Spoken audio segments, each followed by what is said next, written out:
Good morning, students. Today we are going to study economics, chapter 3, theory of consumer behavior.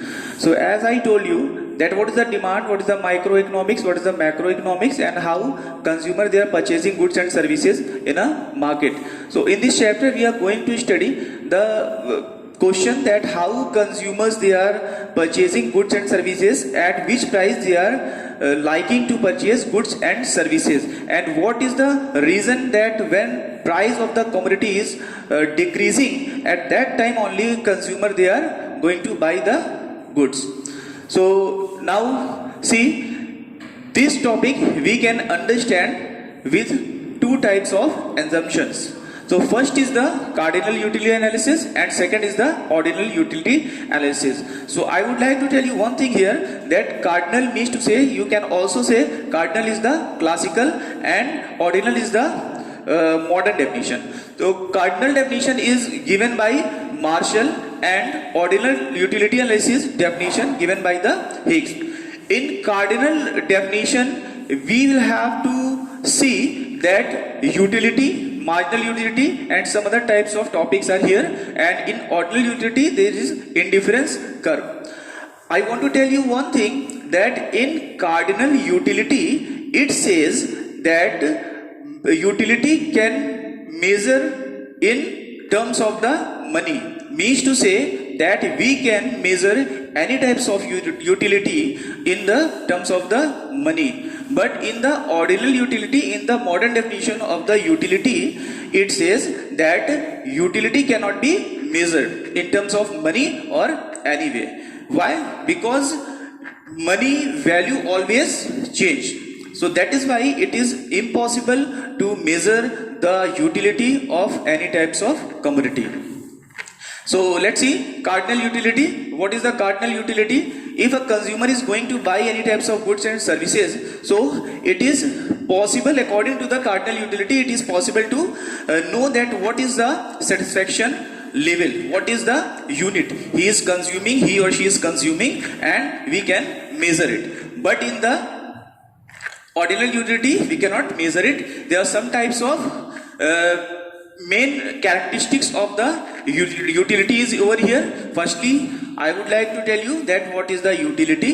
Utility is the want satisfying power of a commodity. So following are the main characteristics of the utility. Utility is subjective, means to say that an individual's utility cannot be utility for the everyone.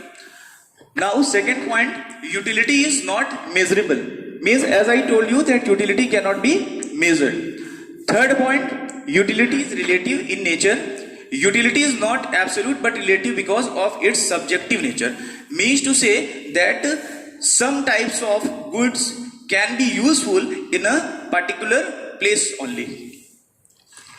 Fourth point, utility is different from usefulness. Maybe that some commodity is very important for someone and same commodity is not important for someone. Just like we are talking about if smoking is harmful, we know very well, but in some cases the person who are addicted for smoking, so this is useful for them.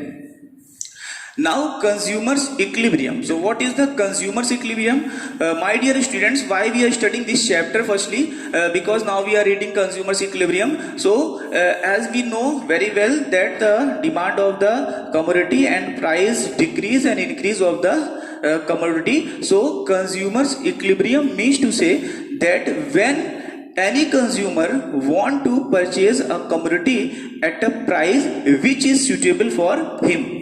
So this is the consumer's equilibrium, means to say that where marginal utility of the commodity will be equal to its price.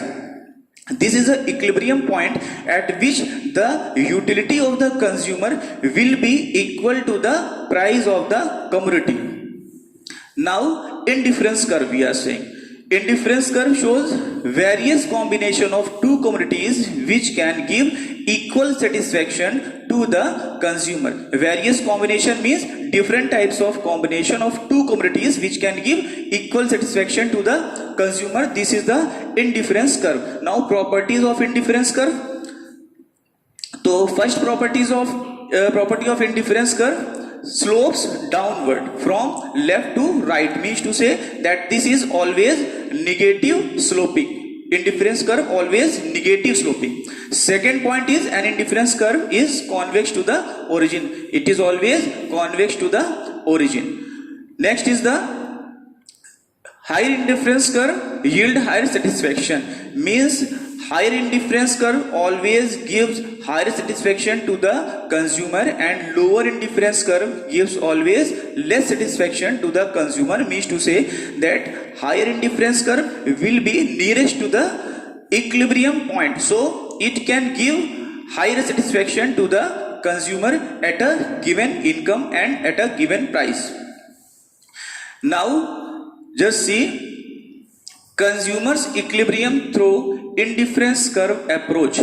Now here this is a point, consumers equilibrium means we know that consumers equilibrium is the point at which the utility will be equal to the commodity's price, and indifference curve, you know, various combination of two commodities which can give equal satisfaction to the consumer. So here you'll have to find out the consumer's equilibrium with the help of the indifference curve and with the help of the budget line. So here we will see at a given budget line in the various combination of the commodity, means two commodities, will have to find out the equilibrium point. The equilibrium point will be proved that at this point only consumer will like to purchase goods and services. So this is the topic, and now we will see next graphs related with this topic in the next class. Thank you very much. Best of luck.